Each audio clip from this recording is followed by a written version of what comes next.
Hi, welcome to Manas Shield YouTube channel. Before we start, kindly subscribe to my YouTube channel. Thank you.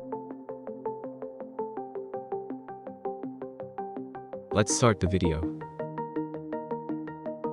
If you haven't watched the previous video, I'll link it in the description box, or you can click here. Tensura Volume 20. Chapter 4. The Siege of the Divine Tree. Crisis on Sarion.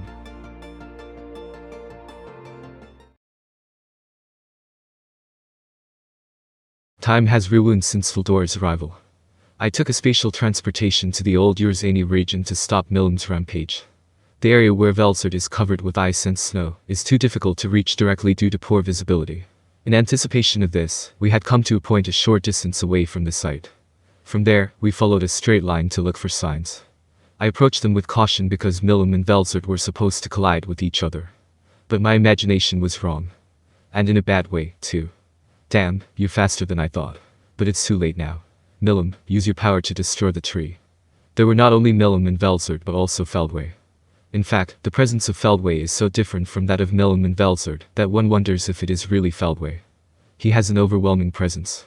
It was so overwhelming that I doubted if I could win even if I were to fight seriously now. And for some reason, he was giving orders to Milim. Milim, however, has undergone a terrible change. It was unclear and deformed in the video, but up close, its horror was obvious. On its back was a pair of jet black wings. A single red horn sprouted from its forehead, shining in rainbow colors. The bare skin except for the face was covered with hard dragon scales, shining in dull tones with mysterious patterns. I wondered if this was Milim in his stumpy state, and at the same time, I sensed a power that almost made me tremble. The demon lord Milim, who manifested as an incarnation of absolute destruction, was truly worthy of being called a destroyer. Why is such a Milim being ordered to do something? What in the world is going on? Regalia is the title of the ultimate skill Justice King, Michael. Dominion. It seems that Feldway has succeeded in taking control of Milim. Huh. Wait a minute. Does this mean that Milim, which is running amok, is not so bad, and Feldway is using it as a pawn? That's not even the worst part.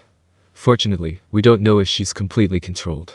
Even if Feldway turns the entire arithmetic domain over to Milim's control, it seems to be able to issue only simple commands. No, that's still more than enough.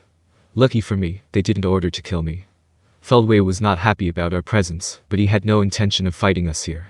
He didn't care about us, he just gave the order to Milim and left. Milim's rule is unstable, so she may not be flexible. Or maybe they want to prioritize the destruction of the tree. Does this mean that Feldway's power cannot revoke the order once it is given? It is quite possible. I shudder just to think of Milim making an attempt on my life. We should be glad that it didn't happen, but we never thought it would. It was completely unexpected.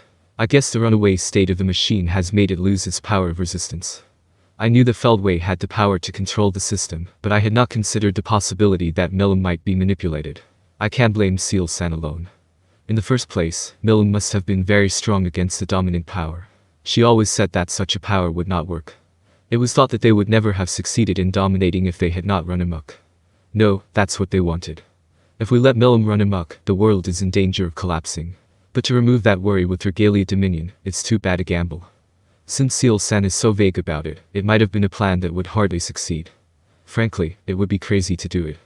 If that's the case, there's no point in worrying about it. More importantly, what is this divine tree that Feldway had set as Milim's goal? It is a divine tree that protects the capital of Sorcerer's Dynasty of Sarion. It is a tree large enough to hold even a huge city, and seems to play a role in stabilizing the magicule of this world and preventing natural disasters. Seal-san answers my questions smoothly. Seal is as knowledgeable and dependable as ever, but what just said is something I can't miss. I have never been to Sarion, but the capital of that country was in a tree but not there. I can only have a vague image, but if the capital is in the tree, it would be a disaster if the tree is destroyed. We have no other choice. If it is impossible. If we could not do that, we had to at least buy enough time to evacuate the residents, or else it would be a catastrophe for sure. Hey, this is a messy situation. He said as if he was a stranger to the situation. It's not a child's essay, you should have something more substantial to say. Do you have something to complain about? No, I don't. I'm sorry. I want to complain to them that I don't need such a presence detection, but I'm of the mindset that the long haul will get the short end of the stick. I pulled out of the situation so that he could do his best. D, not appreciating my response, complains in a disgusted tone. But that son of a bitch Feldway, he's as nasty as ever. I'm talking about whether it turned out to be a good thing that I let you take me for a ride. When Guy said that, I understood. I finally got Guy to move by persuading him to come here, but if Guy had not come here because he was too worried about Iverge's attack, it would have been a dead end at that point. Guy was able to deal with Velzard, and I was able to deal with Milim. If it had been just me. Oops, I don't care about such hypotheticals. There is no time to dawdle. Because Milim is on the move. Guy naturally went in front of Velzard. I tried to go after Milim after I called Elton, but for some reason, I couldn't get through to her cell phone. I had a bad feeling that she was busy. I had no choice but to track Milim while contacting Benimer. I tried desperately to catch up with Milim while connecting telepathy net to Benimer, and tried to attract her attention by attacking her. However, Milim does not care about my attacks. I know it's not a serious attack, but it's a very powerful one. There was no time to lament. Milim's roar was enough to trigger a mysterious burst of power. The principle was probably that the vibration of the sound of her voice interfered with and broke the molecular bonds. I managed to escape, but the river dried up in the aftermath. It is too risky to mess with Milim. I thought so, but I knew that the collapse of Sarion was imminent if I didn't do something about it. I felt Benimer and I were connected by a thought as I wondered what I was going to do. I've made a plan, though the probability of success is low. There was no more time to hesitate. With the extraordinary speed of flight, dozens of times faster than the speed of sound, they were very close to reaching Sarion. Even if the success rate of the mission was low, I had no choice but to bet on Sealsan. Well, I came to the same conclusion as usual, and though I had my doubts, I informed Benimer of the situation, and ordered him to carry out the operation. Sorcerer's Dynasty of Sarion was in an unprecedented crisis. Against this backdrop, the celestial Omija asked her mother, Sylvia, in an easygoing tone of voice, without losing her normal, nonchalant demeanor. So, is Rim going to come? No, he can't. Demon Lord Milim seems to have gone berserk, and he's on his way to stop him. No way. Omija could not hide her surprise that the situation had turned out to be more troublesome than she had imagined. By the way, it seems that Velzard the Frost Dragon was the cause of the trouble, and she even moved the Demon Lord Guy. It's easy to say that they moved him, but only Remura could do such a thing. Knowing this, Omija had no choice but to let it slide. However, that is not the way it should be. At the moment, the capital of Sarion, the city embraced by the Tree of God, has been turned into hell by the onslaught of Jahal. Not only Jahal, but there was even a man who called himself General of the 3 Stars Ilario, and the scene was in chaos. We've reinforced it to the limit with the defense mechanism of the Divine Tree, but it's still no use at this point. Said Omija with her head held high. Omija was worried about the situation. Magus is mobilizing all of his forces to deal with the situation, but one after another they are being shot down. But Omija thinks it's great that they haven't been destroyed. Sarion is proud of its Magus, a group of high-ranking military officers who are also called Knights of Pure Blood. They are the full authority agents of the Celestials and are qualified as mediators. They are considered to be the supreme force of the Sorcerer's Dynasty of Sarion, composed only of those who are ancestors of old blood, but in reality, they are Knights of Pure Blood. Needless to say, this Majeki commonly known as Magus is a state secret. The reason why they are called by the same name is to protect the secret from being leaked. The overall height is about 5 meters. It has an exterior made of magical steel and is driven by dragon muscle fibers. It is an intelligence weapon that possesses a will and searches for its own match. The essence of this weapon can only be displayed when it is in the state of being a rider. Just as the mastery of spirit users is to assimilate with spirits, this magic rider is also designed to release its power only when the rider rides it. Usually, the magic rider is stored in a magical jewel, which is made into a necklace or bracelet. As a side note, Cable and Guido also possess one. When they were confronted with the runaway Ifrit at the place where they first met Remura and his friends, they were ready to activate their Magus. However, activating Magus in another country would be a crime of confidentiality leakage, and would surely be a liability for Duke. Besides, it was unknown whether they would be able to defeat Ifrit, even if they launched Magus. They were fighting in the flesh, judging that they did not need to use Magus, if they were just going to protect Elin and let him escape. The real strength of Cable and Guido was equivalent to A rank, and their fighting ability did not change enough to be doubled, even if they were mounted on Magus. This is also the reason why Duke chose them as Elin's guards.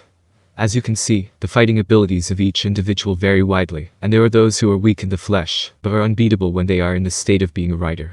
The combat ability of such Magus is at least equivalent to a special A rank. About 300 of them were facing the enemy in a squadron. I didn't know we had so many Magus. We've been working hard on it, you know. The 13 royal families of Sarion usually quarrel with each other, but this time, they seem to have united in unison and put their forces into battle without sparing any effort. However, Omija had intended to abandon the project, since it would have been irredeemable if they had rebelled against it. It is a blessing in disguise that this did not happen. Be that as it may, the conversation between Omija and Sylvia continues. There was a golem development going on at Rim's place, too, so we're going to lose our advantage in no time. If that happens, you're going to propose joint development, aren't you? Well, I guess so. Rimura is sensible, and we agree that we don't want to let dangerous forces out of the country, so I think they'll try to limit the number and distribute it among them. I was surprised at how open she was, despite her usual secrecy. This surprised even the heavy hitters who had been listening, but that is because they are both escaping from reality. Even now, another Magus ace has been dropped. Even such an ace-class knight, his existence value is estimated to be over 500,000, cannot even buy enough time against Chahal. Besides Chahal, there were other notable generals in the enemy's army. Zalario goes without saying. Dallas and Nice, who were under his command, had also achieved remarkable results in the war. They had taken on Flesh's undead elf, and had destroyed Magus with great power. It's a big loss. Omija complains, but she does not really mean it. The survival of the nation is more important than money. They have to hold out until reinforcements arrive, and that will be difficult as it is. Such calculations only make me feel like complaining. I guess we'll just have to make do. Sylvia said with a resigned look on her face. In fact, the strongest in all of Sarion are the mother and daughter of Sylvia and Omija. The reason they were standing by was because they had been recalled by the elders. No, Your Majesty. Sylvia-sama, please be careful. Your Highness. If we had a chance to win, but this time we're up against too bad an opponent, I won't allow it. Even the eldest members of the council had come out and interfered with the two. It was out of concern for their safety. Few people know that Sylvia is a shadow of Omija. In fact, even the 13 royal families do not know about it. And yet, this time, the appearance of both of them at the same time created chaos at the scene. Even so, the strength of the two was no match for that of Magus, the wielder of the magic rider, and they succeeded in temporarily restoring the situation. Thank you for watching. Hope you enjoy it.